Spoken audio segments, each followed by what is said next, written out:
Sel adalah unit hidup terkecil organisme. Semua sel memiliki 3 hal kesamaan, tidak peduli apa jenis selnya.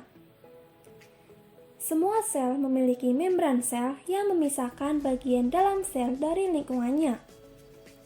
Sitoplasma yang merupakan cairan seperti jeli, dan DNA yang merupakan materi sel genetik. Ada 2 kategori besar sel. Kategori pertama adalah sel eukariotik. Mereka memiliki organel yang meliputi inti dan bagian-bagian khusus lainnya. Sel eukariotik adalah sel yang lebih kompleks seperti yang ditemukan pada tanaman dan hewan. Kategori kedua adalah sel prokariotik. Mereka tidak memiliki nukleus atau membran organel tertutup. Mereka memiliki materi genetik, tapi itu tidak terkandung dalam inti. Sel prokariotik selalu bersel satu atau organisme uniseluler seperti bakteri. Jadi, apa itu organel? Organel berarti organ kecil. Organel adalah bagian khusus dari sel yang memiliki pekerjaan yang unik untuk dilakukan. Mari kita mulai dengan inti, pusat kontrol sel. Nukleus mengandung DNA atau materi genetik. DNA menentukan apa yang akan dilakukan sel dan bagaimana melakukannya. Kromatin yang kusut adalah bentuk DNA yang tersebar di dalam membran nukleus. Ketika sel siap untuk membelah, DNA memadat menjadi struktur yang dikenal sebagai kromosom.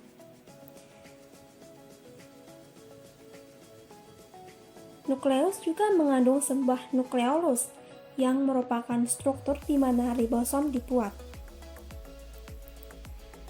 Setelah ribosom meninggalkan inti, mereka akan memiliki tugas penting mensintesis atau membuat protein. Di luar nukleus, ribosom dan sisa organel melayang di sitoplasma yang merupakan substansi seperti jeli.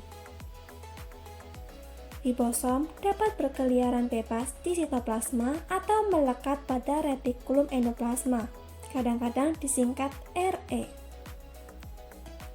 Ada 2 jenis RE. RE kasar memiliki ribosom yang melekat padanya, dan RE halus tidak memiliki ribosom yang melekat padanya. Retikulum endoplasma adalah membran tertutup lorong untuk mengangkut bahan seperti protein disintesis oleh ribosom.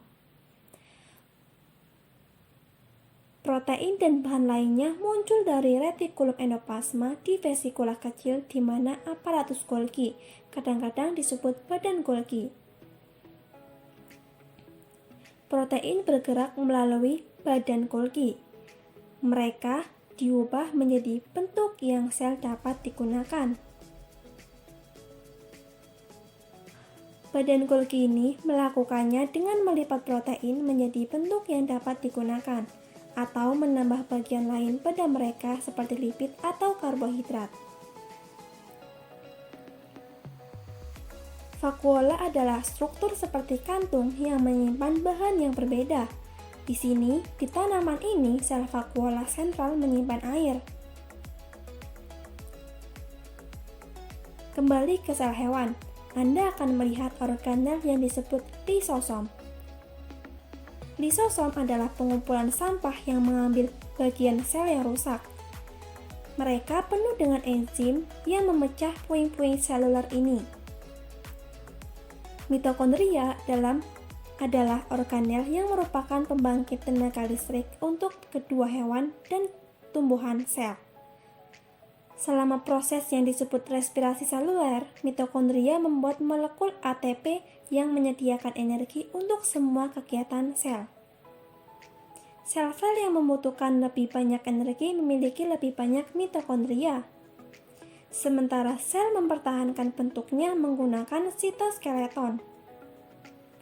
Sitoskeleton termasuk mikrofilamen seperti benang yang terbuat dari protein, dan mikrotubulus yang merupakan tabung tipis berunggah beberapa organisme, seperti tumbuhan yang fotoautotropik, berarti mereka menangkap sinar matahari untuk energi. Memiliki sel dengan organel yang disebut kloroplas. Kloroplas adalah tempat di mana berlangsungnya fotosintesis. Kloroplas berwarna hijau karena memiliki pigmen hijau yang disebut klorofil. Sel tumbuhan juga memiliki dinding sel di luar membran selnya yang membentuk, menopang, dan melindungi sel tumbuhan. Sel hewan tidak memiliki dinding sel. Ada banyak struktur unik lainnya yang hanya dimiliki beberapa sel. Ini beberapa contohnya. Pada manusia, misalnya, saluran pernapasan dilapisi dengan sel yang memiliki silia. Ini adalah rambut mikroskopis yang dapat bergerak seperti gelombang. Fitur ini membantu perangkap menghirup partikel di udara dan mengeluarkan mereka ketika Anda batuk. Fitur unik lainnya di beberapa sel adalah flagela. Beberapa bakteri memiliki flagela. Sebuah flagela itu seperti ekor kecil yang dapat membantu langkah sel atau mendorong dirinya sendiri. Satu-satunya sel manusia yang memiliki flagela adalah sel sperma. Kesimpulannya, ingat, sel eukariotik adalah sel tumbuhan dan hewan dengan nukleolus dan organel membran tertutup. Sementara sel prokariotik adalah organisme uniseluler tanpa hal yang disebutkan tadi. Semua sel memiliki membran sel sitoplasma dan materi kinetik. Dan meskipun hanya sel tumbuhan yang memiliki kloroplas, baik sel tumbuhan dan sel hewan memiliki mitokondria.